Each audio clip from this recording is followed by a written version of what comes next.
فيلمنا بيبدأ عند بحيرة جنب المدرسة، وبنشوف طفل عنده 9 سنين اسمه إيشان. ووقتها إيشان كان بيصطاد سمك صغير، وبعدها بيحط السمك ده في إزازة مية. وفجأة سواق أتوبيس المدرسة بيمسكه من هدومه لأنه كان مستنيه أكتر من 10 دقايق. وبعدها إيشان بيرجع البيت، وأول ما بيوصل بيلعب شوية مع الكلبين بتوعه، وبعدها بيرمي شهادة المدرسة بتاعته للكلبين علشان يقطعوها لأنه كان خايف يوريها لأبوه وأمه. ولما اتأكد إنها اتقطعت وقتها بيدخل البيت بسرعة، وبيحط السمك اللي اصطاده في حوض السمك اللي كان فوق التلاجة. وبعد ما بياكل حاجة خفيفة بيدخل أوضته وبدأ يركب لعبة بازل. وبعد شوية أخوه الكبير اللي اسمه يوهان بيوصل هو كمان للبيت، وبيقول لأمه إن هو جاب أعلى درجات في الفصل في كل المواد. وقتها أمه بتفرح بيه جدا، وبعدين بتسأل إيشان عن درجته، بس إيشان بيسيب الأوضة وبيطلع وقعد يتفرج على أولاد الجيران وهم بيلعبوا كورة. وفجأة الكورة بتطلع بره الملعب، فالولاد بيطلبوا من إيشان إن هو يجيبها. ولما إيشان بيجيب الكورة وقتها بيرميها لهم، بس هي بتعدي السور وبتقع في الناحية التانية. وساعتها ولد اسمه رانجت بيتضايق وبيؤمر إيشان إن هو يروح يجيبها تاني، فإيشان بيقف مكانه وما بيردش عليه. فرانجت بيروح عليه وكان عايز يضربه، وبنشوف إيشان كان بيحاول يدافع عن نفسه، والاتنين بدأوا يتخانقوا مع بعض. فرانجت بدأ يضغط عليه وحاول يلوي دراعه، فإيشان بيعضه وده بيخليه يسيبه. ووقتها إيشان بيجري بعيد وبيطلع فوق السطح وهو بيعيط. لكن بعد شوية بيشوف طيارة ورق وفضل مشغول باللعب بيها. ولما بيرجع البيت بيلاقي رانجت وأمه وكانوا بيقولوا لأهله إن إيشان هو اللي بدأ الخناقة دي، وأول ما أبوه بيشوفه بيضربه. وكمان رانجت بيزيد الطين بلة وقال لأبوه إن إيشان قطع له القميص بتاعه. فإيشان بيتضايق لأنه كان شايف نفسه بيتظلم، فبيهجم على رانجت. ووقتها أهلهم بيبعدوهم عن بعض. وأول ما الجيران بيمشوا أبوه بيقول إن إيشان كل يوم بيسبب مشاكل، ومفيش يوم بيعدي غير لما توصل له شكوى من المدرسة أو الجيران. وبعدها بيهدده وقال له لو جات لي شكوى منك تاني هنقلك من المدرسة دي. وبعد كلام أبوه بنشوف إن أمه كانت بتعالج له الجروح بتاعته اللي في جسمه، وقالت له إنها عارفة إن رانجت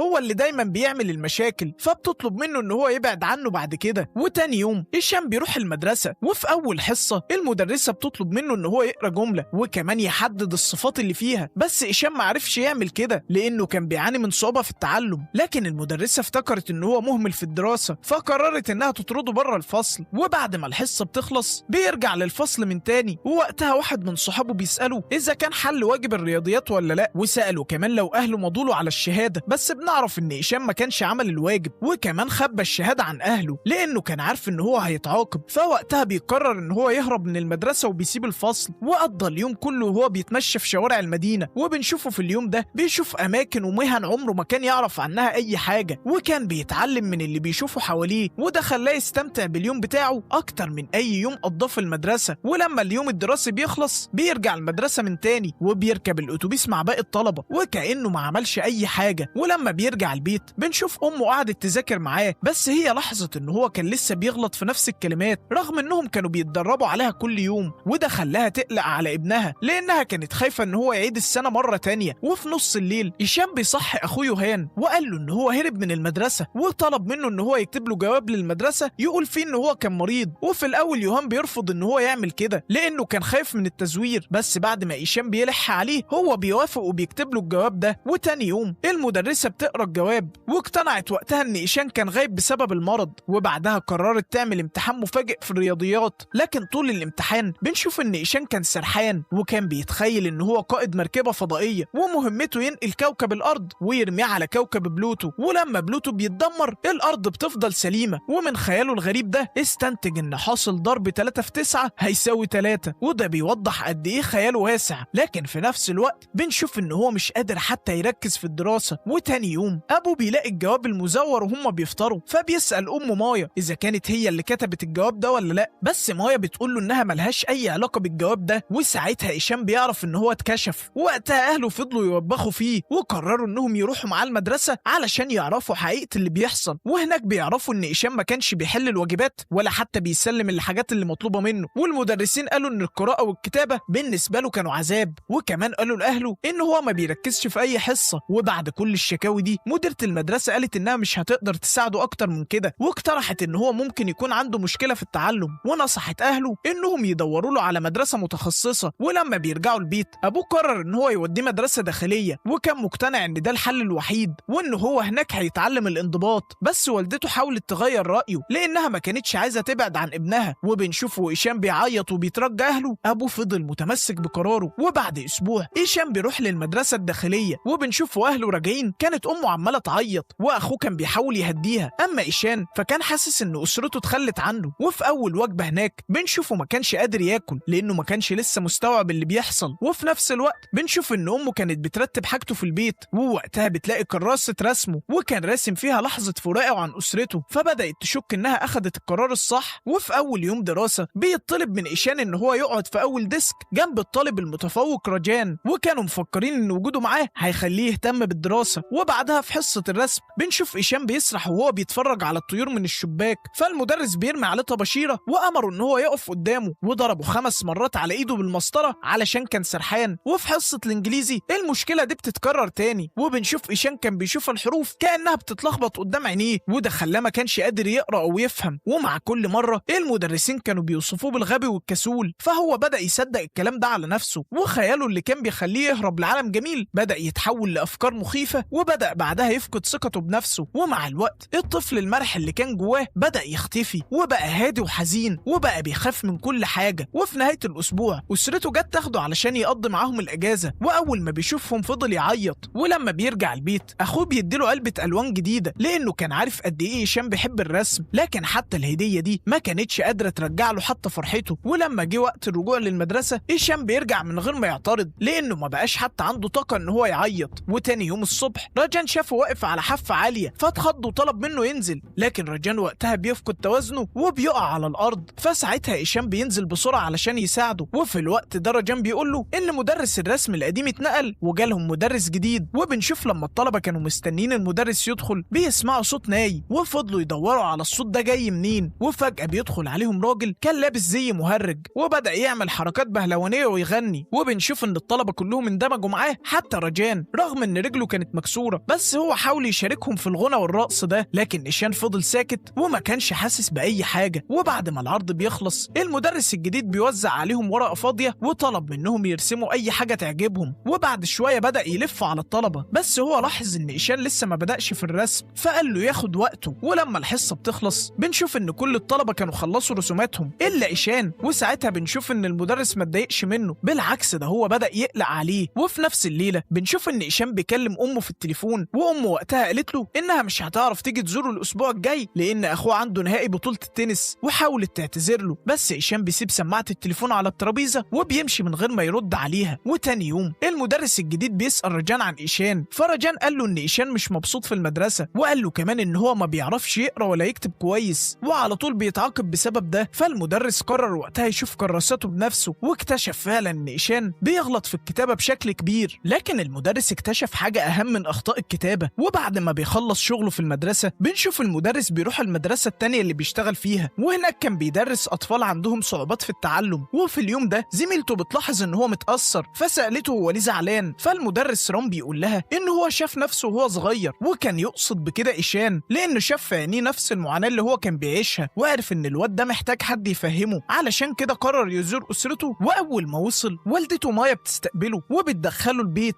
وبنشوف رام بيتفرج على كراسات إيشان القديمة لقى رسمة بتلفت انتباهه واكتشف إن هو عنده موهبة كبيرة في الرسم. وبعدها والدته بتوري له رسومات أكتر، ورام فضل يبص فيهم لحد ما لقى الرسمة اللي إيشان رسم فيها لحظة فراقه عن أسرته، فساعتها بيتأكد إن الطفل ده عنده خيال وإحساس مختلف. وبعدين سأل أهله ليه بعتوه مدرسة داخلية، فأبوه قال له إن هو اضطر يعمل كده لأن إيشان سقط السنة اللي فاتت وما كانش بيتحسن في الدراسة. فساعتها رام بيسألهم إذا كانوا لاحظوا إن أخطاء إيشان ليها نمط معين ولا لأ، بس هم قالوا له لأ. فرام بيفتح كراسته ووراهم إن إيشان كان بيلخبط بين حروف شبه بعض وأوقات كان بيكتب الحروف بالعكس، علشان كده الكلام كان بيبقى صعب يتفهم. ورام قال لهم وقتها إن دي مش مشكلة في ذكائه، بس دي مشكلة في طريقة مخه اللي بيتعامل مع الحروف، وده خلاه هو يواجه صعوبة في القراءة والكتابة. بس والده ما كانش مقتنع وقال إن دي مجرد حجة علشان يهرب من المذاكرة. فساعتها رام جاب علبة وكان مكتوب عليها كلمات بالصيني وطلب من أبوه يقراها، فالراجل قال له إن هو ما يعرفش اللغة دي، لكن رام طلب منه يحاول. ولما قال له تاني إن هو مش قادر يقراها رام قال له إن هو مهمل وإن هو مش بيبذل مجهود. وهنا أبوه بيفهم إن ده نفس اللي كان بيعمله مع ابنه طول السنين اللي فاتت. وبعدها رام شرح لهم إن إيشان بيعاني من عسر القراءة، وده اضطراب بيخلي الشخص يبقى عنده صعوبة في القراءة والكتابة، وده ملوش أي علاقة بنسبة الذكاء، بالعكس ده إيشان عنده خيال وقدرات مميزة، وده واضح جدا في رسوماته. لكن والده كان مركز على انه مش هيبقى الاول في الفصل ولا حتى هينجح في الرياضة، وده بيضايق رام جدا، فقرر ان هو يسيبهم ويمشي. لكن قبل ما بيمشي استأذن من امه وبياخد معاه كراسة رسم إيشان. وتاني يوم رام ورى إيشان واحدة من رسوماته، وده شد انتباهه لأول مرة. وبعدين بدأ يحكي للطلبة قصة ولد كان مهما حاول ما بيعرفش يقرأ ولا يكتب، وكان بيشوف الكلمات كأنها بتتحرك قدامه، والناس كلها كانت بتتريق عليه وبتقول عليه كسول. بس هو بعد سنين قدم نظرية غيرت العالم. ولما بيخلص القصة بتاعته بيسأل الطلبة يعرفوا مين هو، فإيشان افتكر ان المدرس بيتكلم عنه. لكن رام بيطلع صورة ألبرت أينشتاين وقال لهم ان العبقري ده كان هو صاحب القصة. وبعدها وراهم لوحة وسألهم شايفين فيها ايه، فالكل قال ان دي رسمة هليكوبتر. فرام قال لهم ان الرسمة دي رسمها ليوناردو دافنشي، وده قبل اختراع الطائرات بمئات السنين. وكمان قال لهم ان دافنشي هو كمان كان بيعاني في الكتابة، وكان بيكتب الكلمات بالعكس لدرجة ان الناس ما كانتش بتفهمها الا لما تتقري باستخدام مراية. فالطلبة بيندهشوا. وبعدين رام طلب من إيشان ان هو ينور الفصل، وسأل وقتها مين اللي اخترع الكهرباء، فإيشان رد وقال له توماس أديسون. فرام بيشجعه وقال ان أديسون هو كمان كان بيعاني من صعوبة في القراءة. وبعدها قال للطلبة ان التاريخ مليان ناس غيروا العالم لانهم كانوا بيشوفوه بطريقة مختلفة، وان ممكن يكون بينهم شخص هيعمل حاجة عظيمة في المستقبل. وبعدها طلب منهم يعملوا اي عمل فن باستخدام حاجات قديمة او مرمية ويحولوها لحاجة جديدة. وبعدها بيطلع بالطلبة عند البحيرة، لكن قبل ما يطلعوا كلهم بيطلب من إيشان ان هو يفضل معاه شوية. وساعتها رام بيقول له انه وهو صغير كان بيعاني من نفس المشكلة، وان والده كمان كان فاكره كسول وما كانش عايز يذاكر. لكن مع الوقت هو قدر يتغلب على الصعوبة دي لحد ما بقى مدرس وبيساعد أطفال بيمروا بنفس التجربة. وبعدها عند البحيرة بنشوفوا باقي الطلبة كانوا بيلعبوا. إيشان كان بدأ يجمع عيدان خشب وحاجات قديمة وقدر يصنع منها مركب صغير وكان بيمشي فوق المية لوحده. ووقتها المركب الصغير ده شد انتباه رام وفرح جدا باللي عمله إيشان. وبعد الحصة بياخد معاه المركب للبيت واحتفظ بيه كتذكار. وتاني يوم رام راح يقابل مدير المدرسة وقال له ان هو عايز يتكلم معاه عن واحد من الطلبة. واول ما المدير عرف ان هو قصد إيشان افتكر ان رام جاي يشتكي منه لان كل المدرسين كانوا بيشتكوا منه قبل كده. لكن رام بيفاجئه وقال له ان إيشان ده طفل ذكي جدا وان مشكلته الوحيدة هي عسر القراءة. وبعد ما شرح له طبيعة المشكلة ورى له رسومات إيشان وطلب منه فرصة علشان يساعده، واقترح ان المدرسين ما يخصموش درجاته بسبب اخطاء الكتابة ويبداوا يقيموه شفهي لحد ما هو يتحسن، اما هو فهيتولى تعليمه القراءة والكتابة بنفسه. والمدير وافقوا على الخطة دي، ومن يومها رام بدأ يدي لإيشان دروس خاصة وكان بيعلمه بطرق لذيذة وكانوا بيلعبوا مع بعض وبيتخيلوا. ولما إيشان بقى يعرف يقول الحروف كلها بالترتيب بدأوا يتدربوا على قراءة الكلمات وكتابتها. والأسابيع بتعدي وبنشوف إن إيشان بدأ يقرأ بشكل طبيعي، وكمان مستواه في الرياضيات اتحسن وبطل يتلخبط بين الأرقام. ولما السنة الدراسية قربت تخلص رام قرر ينظم مسابقة رسم ويشارك فيها الطلبة والمدرسين. وفي يوم بنشوفه وهو بيدي حصة فوالد إيشان جه علشان يقابله، ولما دخلوا مكتب المدرسين قال له إن مراته بحثت عن عسر القراءة وبدأت تقرأ عنها كتير. فرام سأله هو بيقول له الكلام ده ليه، فهو قال له إنه مش عايز يفتكر إنهم مش مهتمين بابنهم. فساعتها رام قال له إن الحب والدعم ممكن يغيروا حياة أي طفل، وإن الكلمة الطيبة بتخلي الطفل يحس بالأمان. وقال له كمان إن أهم حاجة إن الطفل يعرف إن أهله هيقفوا جنبه حتى لو هو فشل، لأن ده اللي بيديله ثقة في نفسه. فأبو إيشان فضل ساكت وقام علشان يمشي، بس قبل ما بيطلع رام بيسأله إذا كانت مراته قرت عن جزر سليمان ولا لأ، فهو قال له إن سكان الجزر دي لما بيحبوا يشيلوا شجرة ما بيقطعوهاش بس بيقفوا حواليها ويفضلوا يصرخوا فيها ويشتموها لحد ما الشجرة تدبل وتموت. واللي كان قصده من كلامه ده إن الكلمات الجارحة ممكن تدمر الإنسان زي ما بتدمر الشجرة في القصة. والكلام ده بيأثر في أبو إيشان جدا وبيطلع من المكتب وهو ساكت. وبنشوفه وهو طالع شاف إيشان من بعيد وكان واقف بيقرأ إعلان مسابقة الرسم، والأول مرة بيشوف ابنه بيقرأ بنفسه فحس بالندم لكنه ما قدرش يقرب منه. وفي يوم المسابقة إيشان بيصحى قبل الكل وبيلبس هدومه وبيطلع من السكن بالرغم من إن باقي الطلبة كانوا لسه نايمين، وهو وقتها راح يقعد عند البحيرة ويتفرج على شروق الشمس. وبعد كام ساعة كل الطلبة والمدرسين بيتجمعوا في المسرح علشان يبدأوا مسابقة الرسم، حتى مدير المدرسة ومراته بيحضروا. وقبل بداية المسابقة رام سأل رجان عن إيشان، لكن رجان بيقول له إنه هو طلع من بدري قبل ما أي حد يصحى. فرام بيقلق عليه لكن ما قدرش إن هو يسيب باقي الطلبة واضطر إنه يستناه لحد ما يوصل. وبعد شوية باقي المدرسين بيوصلوا علشان يشاركوا في مسابقة الرسم، واتفاجئوا إن الطلبة رسموا لهم رسومات كاريكاتير. وبعد شوية بتوصل لليتا ودي كانت مدرسة رام القديمة وكانت هي الحكم اللي هيختار اللوحة الفايزة. ولما المسابقة بتبدأ كل واحد وبدأ يرسم بأفضل ما عنده، لكن رام كان لسه قلقان بسبب غياب إيشان. وفجأة إيشان بيوصل قبل ما الوقت يخلص، ورام بيديله ورقة رسم، فإيشان بياخدها وراح قعد في مكان هادي وبدأ يرسم. وساعتها رام بيطمن وقدر يركز في رسمته هو كمان. وبعد شوية إيشان بيوري رام اللوحة بتاعته، وبنشوف إن رام كان منبهر بالتفاصيل اللي فيها. لكن المفاجأة بالنسبة لإيشان كانت لما شاف لوحة رام ولقى إن هو رسمه وهو مبتسم. وبعد كام ساعة المسابقة بتنتهي وجي وقت إعلان النتيجة، ووقتها مدير المدرسة بيقول إن لجنة التحكيم احتارت بين لوحتين، وكان الاختيار صعب جدا عليهم. لكن في النهاية هم كانوا لازم يختاروا لوحة واحدة علشان تبقى هي غلاف الكتاب السنوي للمدرسة. وفي الآخر المدير بيقول إن المركز الأول كان من نصيب واحد من الطلبة، أما رام فجه في المركز الثاني. والكل وقتها كان مستني يعرف مين الطالب اللي قدر يتفوق على المدرس بتاعه. وساعتها المدير بيقول إن الفايز هو إيشان. فإيشان بيتكسف من التسقيف بتاع الكل، لكن أول ما بيبص لرام وبيشوف الفخر في عينيه بيجمع شجاعته وبيطلع علشان يستلم الجايزة. وبعد ما خد الشهادة بتاعته بيجري على رام وبيحضنه، والاتنين كانوا فرحانين جدا. وبعد كام يوم أولياء الأمور جم علشان ياخدوا أولادهم علشان إجازة نهاية السنة. وأول ما وصل أهل إيشان مدير المدرسة طلب يقابلهم ووراهم الكتاب السنوي، وكانت لوحة إيشان هي الغلاف بتاعه. أما الغلاف الخلفي فكان عليه لوحة رام اللي رسم فيها وش إيشان وهو مبتسم. ووقتها أهله بيتفاجئوا لما بيشوفوا صورة ابنهم مطبوعة على كتاب المدرسة. وبعدها راحوا يستلموا نتيجة إيشان، وهناك بيعرفوا قد إيه مستواه اتحسن، وإن الفضل في التغيير ده كان كله بسبب رام. وقبل ما بيمشوا أبو إيشان بيروح علشان يشكر رام وبيحضنه لأنه ما كانش لاقي كلام يعبر بيه عن شكره ليه. ورام وقتها بيودع إيشان وقال له إن هو هيوحشه وهيكون مستنيه بعد الأجازة. وإيشان بيمشي مع عيلته، لكن قبل ما بيركب العربية بيرجع مرة تانية وبيحضن رام للمرة الأخيرة. وبكده ملخص فيلمنا بيخلص النهاردة. فلو عجبك الفيلم ده ما تنساش تظبطنا بلايك وكومنت وسبسكرايب، وما تنساش كمان تكتب لنا في كومنت انت بتتفرج علينا من أي بلد. وبس كده، اشوفكم على خير، سلام.